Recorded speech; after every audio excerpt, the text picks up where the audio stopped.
ဘာပြစ်မှမရှိတဲ့မိန်းကလေးသူ့မလုပ်ခဲ့တဲ့အပြစ်တစ်ခုကြောင့်သူ9နှစ်လောက်ငရဲကြလို့ဖြစ်နေတယ်ခမရဲ့တောင်းပန်ပါတယ်ဆိုတဲ့စကားတစ်ခုနဲ့ကျွန်တော်အားလုံးခွင့်လွှတ်ပေးလိုက်ရမှာလား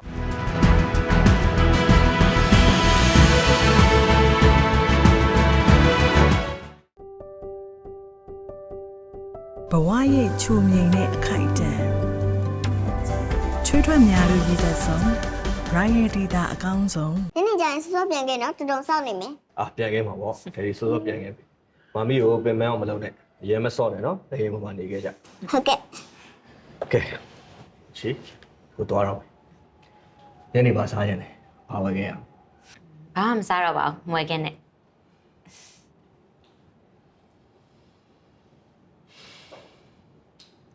သွားတော့လေဘာဆောင်နေရ ဒေရီကအဘောက်စောင့်နေရလေမမရဲ့ဒေရီကမမစီကအဘောက်စောင့်နေရမမဒေရီကိုအပတ်မြန်ပေးလိုက်လေမမတို့ကဒေရီကိုအဘောက်ပေးပြီမမကမပေးရသေးဘူးမလားမမမြန်ပေးလိုက်တော့နော်မမပေးဒေရီကအလုံးလုံးကြတော့မှာ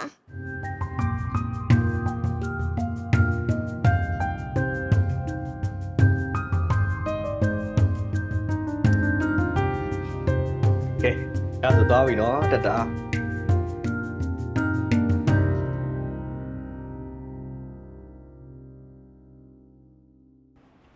ဟိုလည်းရောက်ပြီမနေ့ကဗန်စီကနေဖုန်းဝင်လာတယ် ဒါဆိုရင်ကျွန်တော်ဘောက်ဆင်ကလပ်ကိုအရင်သွားကြမှာစေ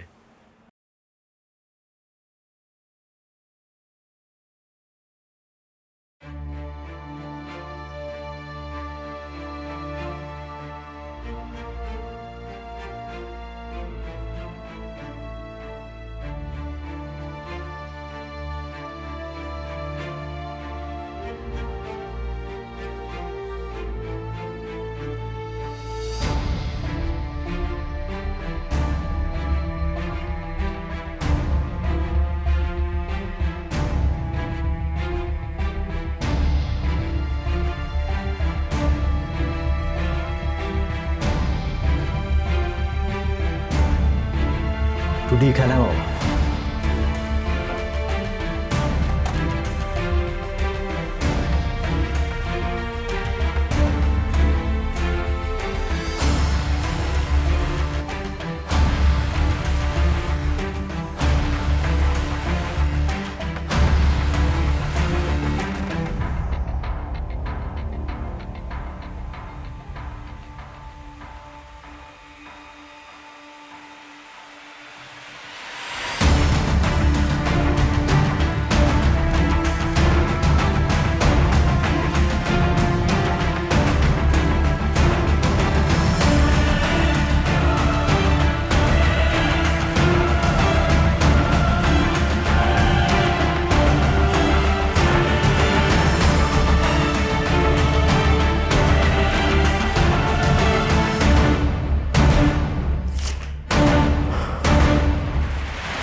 ခမရကျုပ်ကိုမှတ်မိသေးတာပဲရှေ့နေခမရကရှေ့နေတောင်စက်မလုပ်တော့ပဲနဲ့ဘန်ကောက်မှာကုမ္ပဏီအသေးလေးတစ်ခုတောင်ထောင်လိုက်တယ်ဆိုတော့ခမရဒီတော်တဲ့တော်တော်တိုးတက်ပြောင်းလဲသွားတာပဲအနေစမ်းပါဗျာခမရနဲ့ကျွန်တော်နဲ့နောက်ဆုံးတွေ့ခဲ့တဲ့အချိန်ကဘယ်တော့မှပါလဲ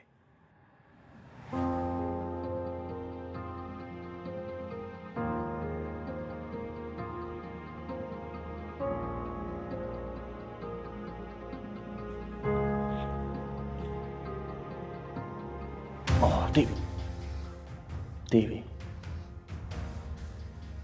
ခမရကျွန်တော်ရဲ့ဇနီးကိုသူ့မိဘတွေအမွေပြတ်ဆွန့်လွတ်လိုက်တဲ့အချိန်တော့စာရွက်စာတမ်းအနေနဲ့အတူဗရမ ्या ဆိုင်ရောက်လာခဲ့တဲ့အချိန်တော့ထင်တယ်ဟုတ်လားကျွန်တော်တတိလေးပေါ့ဘာမှလုံးလိုက်မိလို့လဲဗျာကျွန်တော်အခုလိုဘာလို့လှုပ်ထားရလဲဗျာဘာများလှုပ်ခဲ့မိလို့လဲဟုတ်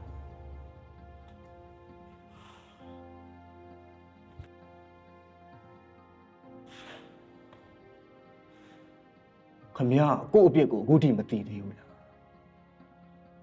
ဒါမှမဟုတ်9နှစ်တောင်ကြာသွားပြီဆိုတော့ခမရအုံတော့ပြတ်သွားတာလား ကျွန်တော် ခမရဘယ်လောက်ရလဲ ကျွန်တော် ဟမ်ဘယ်လောက်ရလိုက်လဲခမရဒေါ်မျိုးတိရီနယ်ဆိုရဲမိန်းမနဲ့ပူးပေါင်းပြီးတော့ခမရအကျိုးအမြတ်တွေဘယ်လောက်တောင်ရလဲကြည့်ရတာတစ်သက်လုံးရှဲ့နေလုံးမစားတော့လောက်အကျိုးအမြတ်တွေအများကြီးရလိုက်တယ်ထင်တယ် အဲ့ဒါတတိလေးအထင်လွဲနေတာပါဗျာဟိုကျွန်တော်အဲ့ကိစ္စကြီးဘာမှမသိပါဘူးဗျာ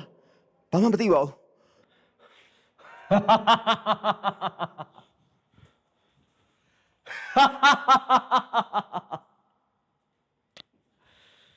ဘာမှမသိပါဘူးဆိုတဲ့လူကဘာလို့ကျွန်တော်ကိုစောက်ဝမ်းကြွတ်နေတာ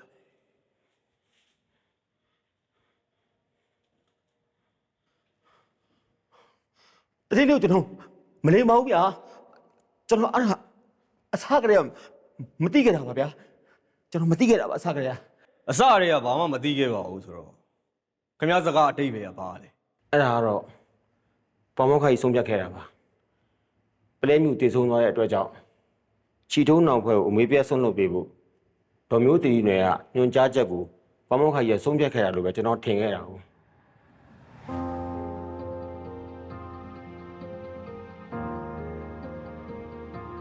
အဲ့ဒါကြောင့်လဲကိစ္စအားလုံးဒေါ်မျိုးတီနယ်ညွန်ကြားတဲ့အတိုင်းကျွန်တော်လိုက်လုပ်ပေးခဲ့မိတာပါကျွန်တော်ပေါမောက်ခါကြီးကိုဆက်သွယ်ဖို့ကြိုးစားခဲ့ပါသေးတယ်ဒါပေမဲ့အဆက်တော့မရပါဘူးဗျာပလဲမြူတည်သွားလို့ဒေါ်မျိုးတီနယ်ကဥက္ကဋ္ဌကြီးစိတ်ထိခိုက်ပြီးဘယ်သူမှမတွေ့ကြဘူးဆိုလို့ကျွန်တော်အဆက်တော့မလုပ်ခဲ့တာပါ ဒါဆိုခင်ဗျားဦးထိုးလင်းအောင်ရဲ့ခွင့်ပြုချက်မရပဲနဲ့ကို့သဘောနဲ့ကိုဒီကိစ္စတွေကိုစီစဉ်ပေးခဲ့တယ်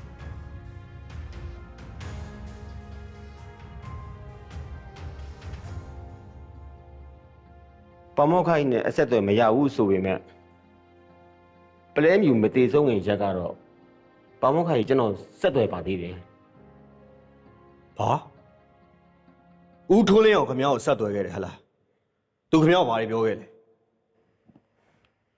မွေးပြတ်ဆွန့်လွတ်တဲ့စာရွက်စာတမ်းတွေကိုချီထိုးနောင်ဖွဲ့ကိုပေးဖို့ကျွန်တော်စေခိုင်းခဲ့တာပါ ဟာဦးထိုးလင်းအောင်ကချီကိုအမွေပြက်စွန့်လွတ်ဖို့အထိဆုံးဖြတ်ခဲ့သေးတယ်ဟလား ဟုတ်ပါတယ်ဗျာကျွန်တော်ပေါမောက်ခိုင်းစီကအဲ့စကားကိုကြားထားတဲ့အတွက်ဒေါ်မျိုးတီနယ်ကကျွန်တော်ဆက်သွယ်လာတဲ့အခါမှာပေါမောက်ခိုင်းဆန္ဒပါတယ်လို့ပဲထင်ခဲ့မိတာပါနောက်ပိုင်းကိစ္စဝိဇ္ဇာတွေပြီးလို့ဘန်ကောက်ကိုလိုက်သွားတဲ့အခါကျတော့ဥက္ကဋ္ဌကြီးရဲ့အခြေအနေမှန်နဲ့ဒေါ်မျိုးတီနယ်တို့တားအမီရဲ့လှည့်ကွက်အမှန်ကိုအဲ့ကျမှတီးဝင်ရခဲ့တာပါဗျာဒါပေမဲ့ဗျာအချိန်ကြီးလွန်သွားပြီဗျ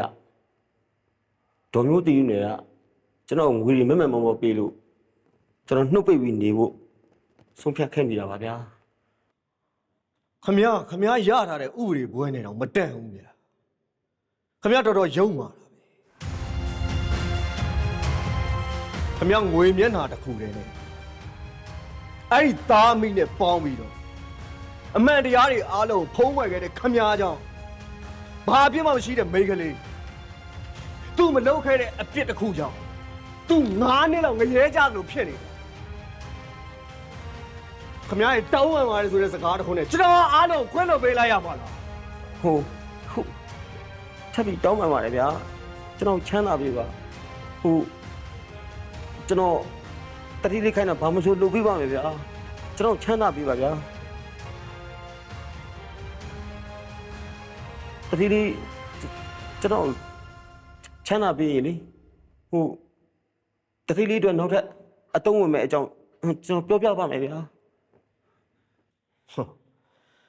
ဘာလဲခမရကကျွန်တော်နဲ့အပေးယူလှုပ်ချင်နေတာလားစိတ်ဝင်စားကြတော့ကောင်းနေပြီဟမ်ကြပြောစမ်းမအောင်ခမရကကျွန်တော်အတွက်အသုံးဝင်မဲ့အကြောင်းအရာဘာရှိလဲ ဒေါ်ဖြူစင်ကြည် ချီထိုးနှောင်ဖွဲ့ရဲ့အမေ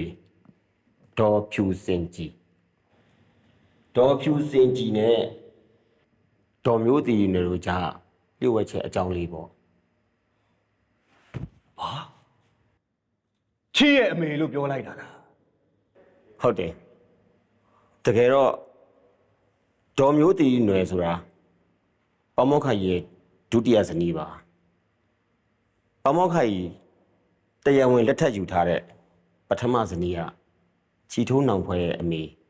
ဒေါ်ဖြူစင်ကြီးပါပဲ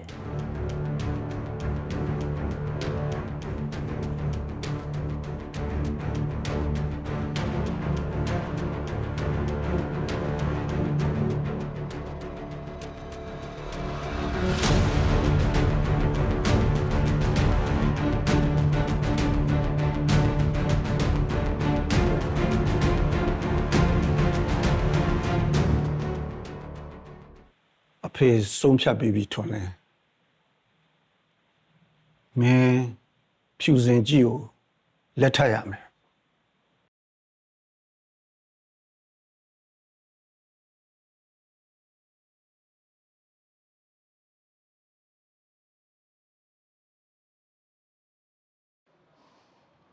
ဒါပေမဲ့